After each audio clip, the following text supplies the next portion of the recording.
केंद्रीय गृह मंत्री अमित शाह आगामी महाराष्ट्र विधानसभा चुनावों के मद्देनजर बीजेपी पदाधिकारियों के साथ बैठक की अध्यक्षता करने नागपुर पहुंचे। नमस्कार, मैं निशा पंजवानी, आप देख रहे हैं मेरे साथ महाराष्ट्र टीवी 24। इस दौरान उन्होंने विदर्भ में किसानों के मुद्दों, लाडली बहन योजना जैसे विषयों के बारे में कार्यकर्ताओं को कान मंत्र दिए। अकोला से नवनिर्वाचित भाजपा सांसद अनूप धोत्रे ने कहा कि लाडली बहन योजना मील का पत्थर साबित होगी, इसमें कोई शक नहीं। बैठक भले ही विदर्भ स्तर की भारतीय जनता पार्टी की थी, पर इस बैठक में अमित जी शाह हमारे जो नेता है उन्होंने हमें बताया कि ये इलेक्शन में आज महिलाओं के लिए और किसानों के लिए सरकार ने जो निर्णय लिए वो निर्णय अगले 5 वर्षों में कायम रखने के लिए हमें महायुति की सरकार लानी है। और हमारी विधानसभा कॉन्स्टिट्यूंसी हो या हमारे बूथ हो, यहाँ पे सिर्फ भारतीय जनता पार्टी का काम न करते हुए हमें महायुति का जो भी कैंडिडेट रहेगा, चाहे वो राष्ट्रवादी कांग्रेस का हो, चाहे वो शिवसेना का हो या महायुति के घटक पक्षों का हो, हमें 100% हमारा एफर्ट देके काम करना है और उस कैंडिडेट को जिताना है। ये अमित भाई शाह ने हमको बताया। वहीं जम्मू कश्मीर में धारा 370 हटने की बात को लेकर जिला अध्यक्ष सुधाकर कोहड़े ने कहा कि हमें इसी सरकार में रहकर ये देखने को मिल रहा है, ये हमारे लिए गर्व की बात है। शेवटी या देशाचा विकास कोणी केला? या देशाचा विकास माननीय पंतप्रधान नरेंद्रभाई मोदी यांच्यामुळे होतो आहे। या देशामध्ये ज्या 5-7 गोष्टी आपण कधी जन्मापासून, मला तरी कधी वाटलं नव्हतं की 370ची कलम हटेल।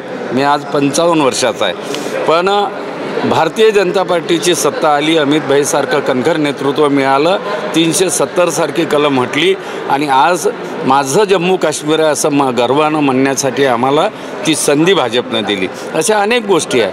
या देशाचा विकास आहे, या देशाचा GDP जो वाढतो आहे, ह्या सगळ्या गोष्टी सामान्य कार्यकर्त्यासोबत चर्चा करा, त्यांना विकासाच्या प्रवाहातना शेवटी गावाचा विकास, प्रदेशाचा विकास, देशाचा विकास। किसानों को लेकर स्टूडेंट और मजदूर से लेकर अधिकारी सभी के लिए सोचती है ये पार्टी। जिला उपाध्यक्ष डॉक्टर राजेश ठाकरे ने बताया कि महायुति की जीत होगी और मुख्यमंत्री का चेहरा देवेंद्र फडणवीस का ही होगा। देखो, अगर एनडीए का सरकार, मतलब यहाँ पे महाराष्ट्र में महायुति का बोलेंगे अपन, अगर महायुति का अगर रहा तो एक जाहिर है कि अभी देवेंद्र जी फडणवीस साहब के नेतृत्व में पूरे सभी पार्टियाँ काम कर रही है।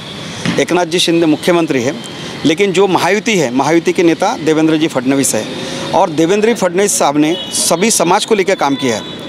अब एक जात, एक फैक्टर जो है उसको लेके बाकी के लोग बदनाम कर रहे हैं, लेकिन उन्होंने कभी जाति भेद, धर्म भेद कभी नहीं किया। ऐसा निष्पक्ष व्यक्ति, बुद्धिमान व्यक्ति और एक वेल स्टडीड व्यक्ति ये भारतीय जनता पार्टी महाराष्ट्र का नेतृत्व कर रहे हैं। हमें विश्वास है उन्हीं के नेतृत्व में अभी इलेक्शन होगा और मुख्यमंत्री का चेहरा भी देवेंद्र जी फडणवीस रहेंगे और वही रहना चाहिए, हमारी अपेक्षा है।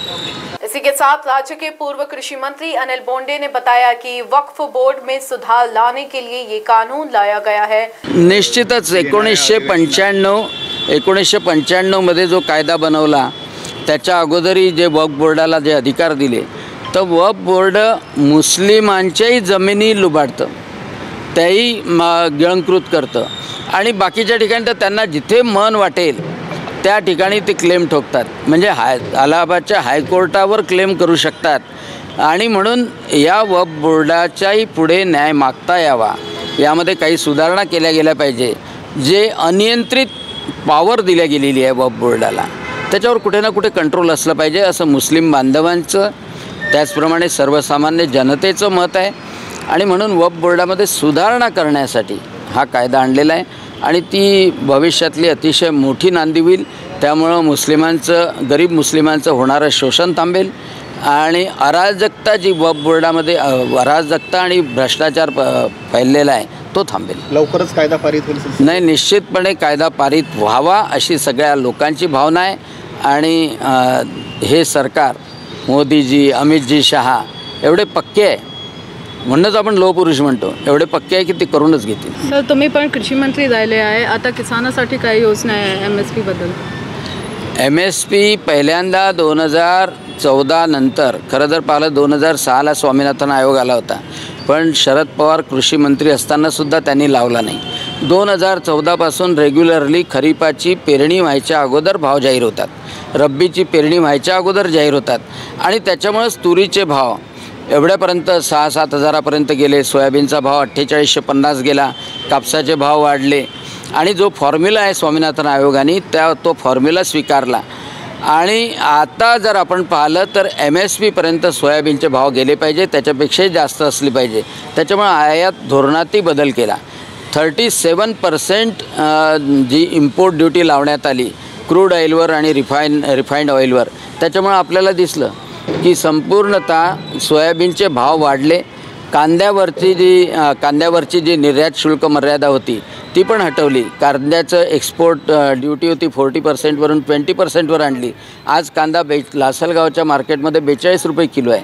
आणि त्याच्यामुळं शेतकऱ्यांचं जीवनमान उंचावण्याकरता सातत्यानं प्रयत्न करतात आहे. आणि एकमेव प्रधानमंत्री आहे जे शेतकऱ्याच्या उत्पन्नाविषयी बोलतात, उत्पादनाविषयी नाही, उत्पन्नाविषयी बोलतात.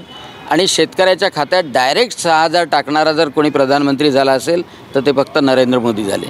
आणि 6000 टाकले आणि म्हणून भाजपचे राज्य सरकारनेही 6000 टाकले. आज 1 एकर जरी जमीन असेल तर 12000 रुपये मिळतात.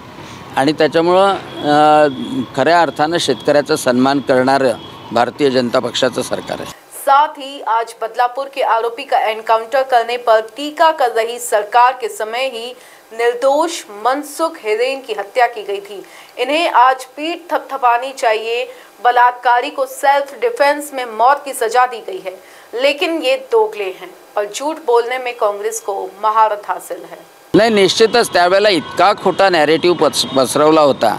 आणि काँग्रेसवाल्यांना खोटं बोलण्याची, सातत्यानं खोटं बोलण्याची, रेटून खोटं बोलण्याची एवढी सवय आहे, दुतोंडी बोलण्याची एवढी सवय आहे. आता त्या बदलापूरच्या प्रकरणामध्ये हेच विरोधी पक्षनेते होते की ते म्हणत होते त्या अक्षय शिंदेला दिसल्याबरोबर गोळी मारा. आणि आता तो म्हणजे स्वसंरक्षणार्थ पोलिसांनी केलेल्या गोळीबारात मरण पावला. तर आता तेच विरोधात ओरडायला लागले.